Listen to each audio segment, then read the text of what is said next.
आज आपण एक इंटरेस्टिंग आणि टेस्टी अशी रेसिपी बनवतो आहे मटारचे वडे।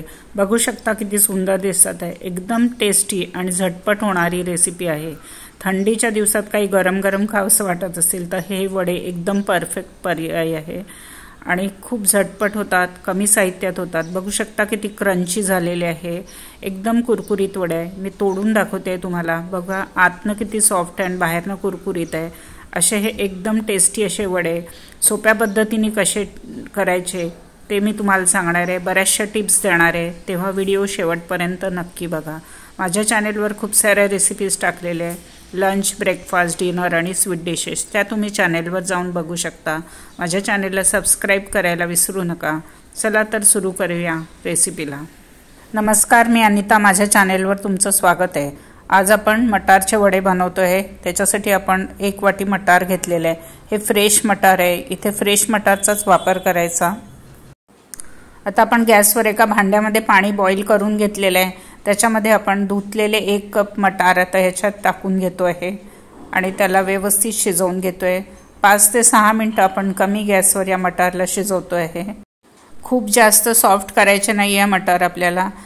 जर कोवळे मटार असतील तर शिजवायला कमी वेळ लागतो। आता 5 मिनिटं आपण व्यवस्थित कमी गॅसवर शिजवून घेतलेले आहे। आता बघतोय आपले मटार किती शिजले आहे ते। असा मटारचा दाणा घ्यायचा आणि तो असा प्रेस करून बघायचा। एवढं शिजलं म्हणजे परफेक्ट शिजलेलं आहे, एवढंच आपल्याला हवं आहे। आता गॅसची फ्लेम आपण बंद केलेली आहे आणि सगळे मटार आपण एका चाळणीमध्ये काढून घेतोय। मटार आपण एका चाळणीत काढून घेतले, त्यातलं पाणी आता निथळून घेतोय आपण आणि थंड करून घेतोय। त्याच्या खाली एक भांडं ठेवलेलं आपण। आता आपले मटार थंड झालेले आहे, आपण एका प्लेटमध्ये या मटारला काढून घेतो आहे। आता आपण मटारला क्रश करून घेतोय। त्याच्यासाठी आपण पावभाजी मॅशर घेतलंय आणि सगळे मटार व्यवस्थित प्रेस करून घेतोय। त्याला प्रत्येक मटार प्रेस करायचा। ग्लासचा वापर करून सुद्धा तुम्ही मटार क्रश करू शकता। आणि महत्त्वाची टिप आहे की मिक्सरमध्ये अजिबात फिरवायचे नाही। मिक्सरमध्ये फिरवले तर त्याचे वडे चांगले होत नाही, एकदम पावडर होऊन जाते त्याची। आता बघू शकता आपले मटार किती कसे झाले आहे ते। अशा पद्धतीने आपल्याला सगळे मटार क्रश करून घ्यायचे आहे। आपण सगळे मटार व्यवस्थित क्रश करून घेतले। एकही दाणा क्रश करायचं सोडायचं नाही, प्रत्येक दाणा क्रश करायचा, म्हणजे मग ते मटारचे वडे एकदम टेस्टी होतात। बघू शकता कशा प्रकारे झालं आहे ते। याच्यामध्ये आपण एक मीडियम साईजचा कांदा बारीक चिरून टाकून घेतो आहे। एकदम बारीक चिरायचा कांदा, म्हणजे जास्त छान लागतात वडे। 1 टीस्पून आपण बारीक हिरवी मिरची चिरलेली टाकून घेतो आहे। मिरचीचं प्रमाण तुम्ही तुमच्याप्रमाणे कमी जास्त करू शकता। त्याच्यामध्ये 1 टीस्पून आपण अद्रक आणि लसूण बारीक किसून टाकून घेतो आहे आणि कढीपत्त्याची 7-8 पानं बारीक तोडून घेतोय आणि ती टाकतोय। तोडलेली पानं अशी खूप छान लागतात। त्याच्यामध्ये आपण 2 चम्मच बारीक चिरलेलं फ्रेश कोथिंबीर टाकून घेतो आहे। 2 पिंच आपण हिंग टाकतो आहे। 1/2 टीस्पून आपण हळदी पावडर टाकतो आहे। 1 टीस्पून आपण मिरची पावडर टाकतो आहे। हिरवी मिरची आधी टाकलेली आहे, त्याचा अंदाज घेऊन मिरची पावडर टाकायचं। 1 टीस्पून आपण धनिया पावडर टाकतो आहे। अर्धा टीस्पून आपण जिरं पावडर टाकतो आहे आणि अर्धा टीस्पून आपण चाट मसाला टाकतो आहे। अर्धा टीस्पून आपण ओवा टाकतो आहे आणि 2 टीस्पून आपण तीळ टाकतो आहे आणि त्याच्यामध्ये आपण बेसन टाकतो आहे 2 मोठे चम्मच। बघू शकता केवढा साईजचं आहे ते। 1 चम्मच आपण तांदळाचं पीठ टाकतो आहे। तांदळाच्या पिठाने वडे एकदम कुरकुरीत होतात। तांदळाच्या पिठाच्या ऐवजी तुम्ही कॉर्नफ्लॉवरचा पण वापर करू शकता। आता ह्याच्यामध्ये आपण चवीप्रमाणे मीठ टाकतो आहे आणि सगळं साहित्य व्यवस्थित मिक्स करून घेतो आहे।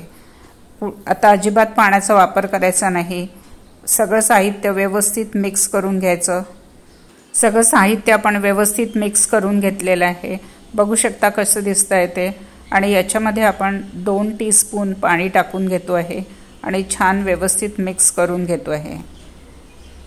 आता थोडं मिक्स केल्यानंतर अजून 1 टीस्पून आपण पाणी टाकतोय। याच्यापेक्षा जास्त पाण्याचा वापर करायचा नाही। आता आपण व्यवस्थित मिक्स करून घेतो आहे। बघू शकता किती छान गोळा झालेला आहे। महत्त्वाची टिप आहे की तांदळाचं आणि बेसन दोन्ही पीठ आपण कमीत कमी वापरायचे। वडे थापायसाठी आपलं मिश्रण एकदम परफेक्ट झालेलं आहे।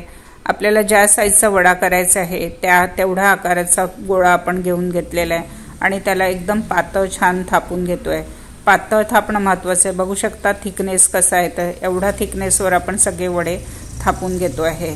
वडे एकसारखे असले पाहिजे असं काही जरुरी नाही आहे, पण ते पातळ असणं जरुरी आहे। आपल्याला ज्या साईजचा वडा हवा आहे, छोटा मोठा, त्याप्रमाणे आपण करून घेऊ शकतो। आता मी एक छोटा वडा करून दाखवते आहे। अशा प्रकारे आपण सगळे वडे करून घेतो आहे। आता सगळे वडे करून घेतलेले आहे। एवढ्या मिश्रणामध्ये 8 वडे झालेले आहे। आता आपण या वड्यांना तळून घेतो आहे। आता आपण गॅसवर एक कढई ठेवलेली आहे आणि त्याच्यामध्ये तेल गरम करून घेतो आहे। तेल आपलं बऱ्यापैकी गरम झालेलं आहे, खूप जास्त कडकडीत तेल करायचं नाही। आता आपण त्याच्यामध्ये एक छोटासा वडा तयार केलेला तो टाकून घेतलेला आहे। आता बुडबुड यायला लागलेले आहे, म्हणजे आपलं टेम्परेचर तेलाचं एकदम परफेक्ट आहे। आता बाकीचे वडे पण आपण ह्याच्यामध्ये टाकून घेतो आहे। खूप जास्त एका वेळेस टाकायचं नाही आणि दूर दूर टाकायचे वडे, म्हणजे ते व्यवस्थित शिजल्या जातात। आता त्याला अजिबात डिस्टर्ब करायचं नाही। 1 ते 1.5 मिनिटं आपण तसंच ठेवून देणार। जसजसं तळल्या जातील तसतसे वडे वरती यायला लागतात। गॅसची फ्लेम आपण लो टू मीडियम ठेवतो आहे। बघू शकता किती छान सगळे वडे आता वरती यायला लागलेले आहे। माझ्या चॅनेलवर जर तुम्ही पहिल्यांदाच व्हिडिओ बघत असाल आणि ही रेसिपी तुम्हाला आवडली तर तुम्ही चॅनेलला नक्की सबस्क्राइब करा। आता वडे वरती यायला लागलेले आहे। आपण साइडनी तेल टाकून घेतो आहे आणि त्याला आलटून पलटून व्यवस्थित गोल्डन कलर येईपर्यंत लो टू मीडियम फ्लेमवर तळून घेतो आहे। वडे पातळ थापले की बाहेरनं एकदम कुरकुरीत लागतात आणि आतनं सॉफ्ट लागतात। एकदम टेस्टी असे हे वडे आपण आता तळून घेतो आहे। बघू शकता किती छान दिसतंय। एका साइडनी झाले, आता ह्याच कलरवर आपण दुसऱ्या साइडनी त्याला तळून घेतो आहे। आता आपले वडे तळून झालेले आहे। आता त्याला आपण काढून घेतोय। बघू शकता किती छान रंग आलाय, एकदम क्रंची आणि टेस्टी असे वडे तयार झालेले आहे। आता आपण दुसऱ्या बॅचचे वडे पण टाकून घेतो आहे आणि अशाच प्रकारे आपण सगळे वडे तळून घेतो आहे। आता आपले सगळे वडे तळून झालेले आहे। बघू शकता कसे दिसतात, एकदम क्रिस्पी आणि क्रंची असे वडे तयार झालेले आहेत। त्यातला एक छोटा वडा मी तोडून दाखवते तुम्हाला। बघू शकता आतनं किती सॉफ्ट आहे आणि बाहेरनं एकदम कुरकुरीत आहे। आणि या वड्यांचं आता आपण प्लेटिंग करून घेतो आहे। मटारच्या वड्यांचं आपण प्लेटिंग करून घेतलेलं आहे। बघू शकता किती सुंदर दिसत आहे। एकदम टेस्टी आणि झटपट होणारी ही रेसिपी आहे। घरच्या साहित्यातनंही तुम्ही पटकन करू शकता आणि ही रेसिपी तुम्ही नक्की घरी करून बघा। सगळ्यांना खाऊ घाला आणि ही रेसिपी तुम्हाला कशी वाटली ते कळवायला विसरू नका। माझ्या चॅनेलला सबस्क्राइब करा, बेल आयकॉन दाबा, लाईक करा आणि जास्तीत जास्त शेअर करा। पुन्हा भेटूया नवीन रेसिपीसोबत, इंटरेस्टिंग रेसिपीसोबत। धन्यवाद।